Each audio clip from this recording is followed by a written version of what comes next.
Bonjour à toutes et à tous, bienvenue sur cette nouvelle vidéo de la chaîne Critique Multiverselle.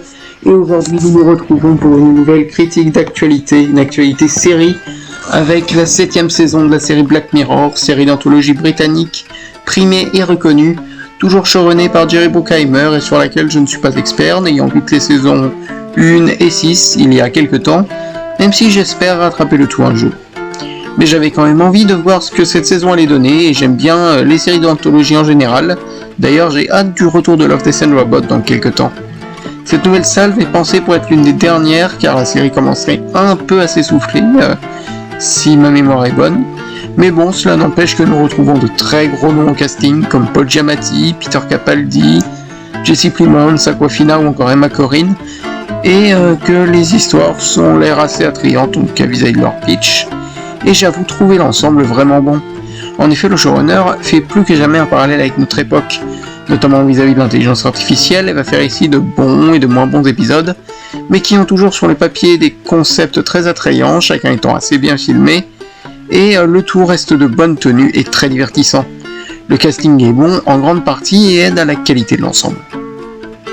Mais je dois avouer que j'ai eu du mal avec deux épisodes. Le premier est celui sur l'USS Callister, mais bon... ce problème est tout à fait personnel, relevant plus du fait que je n'avais pas pris garde qu'il soit une suite d'un autre épisode, et donc je n'ai malheureusement pas eu le temps de voir le précédent, et ce qui m'a un peu bloqué dans mon visionnage, je l'avoue. Et le second épisode est pour moi le plus faible, étant des fois sympa mais peu attrayant dans l'ensemble, et je n'y ai pas du tout accroché, trouvant le tout un peu trop what the fuck.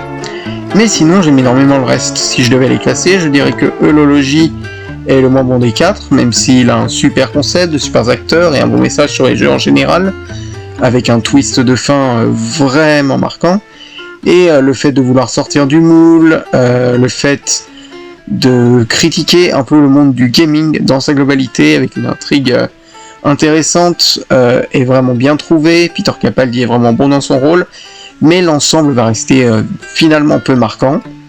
Ensuite, je classerai l'épisode Hôtel Rêverie, que j'ai beaucoup aimé, qui est bien fait dans son style rétro et sur ce qu'ils annoncent, notamment au sujet de l'intelligence artificielle, un sujet brûlant aujourd'hui plus que jamais, questionnant également les méthodes des studios vis-à-vis des remakes de grands classiques, avec une belle histoire d'amour tragique et de bons acteurs, même si les personnages secondaires auraient mérité un meilleur développement. Mais malgré tout, je trouve que le duo d'acteurs formant le couple en question est vraiment touchant. Puis je classerai en seconde position l'avant-dernier épisode, Eulologie, qui est hyper touchant, avec un super bon concept, une belle thématique sur le souvenir, portée par un Paul Giamatti touchant, plein d'humanité, mais aussi extrêmement faillible, rongé par ses erreurs et sa rancœur, provoquée par lui et lui seul. Et j'avoue que le twist est très surprenant et fonctionne bien avec une très bonne mise en scène. Mais enfin, pour moi, le meilleur reste cet épisode 1, juste magnifique.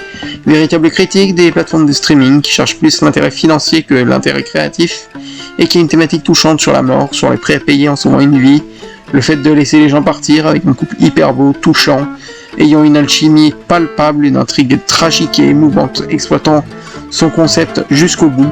Un excellent épisode que j'ai adoré et qui me restera en tête encore longtemps. Voilà donc pour cette saison 7 que je vous encourage à regarder si vous ne l'avez pas vue, et on se retrouve la semaine prochaine pour parler de Daredevil Born Again, et je vous annonce que c'est la fin de cette critique. Merci de votre écoute, et à bientôt sur Critique Multiverselle.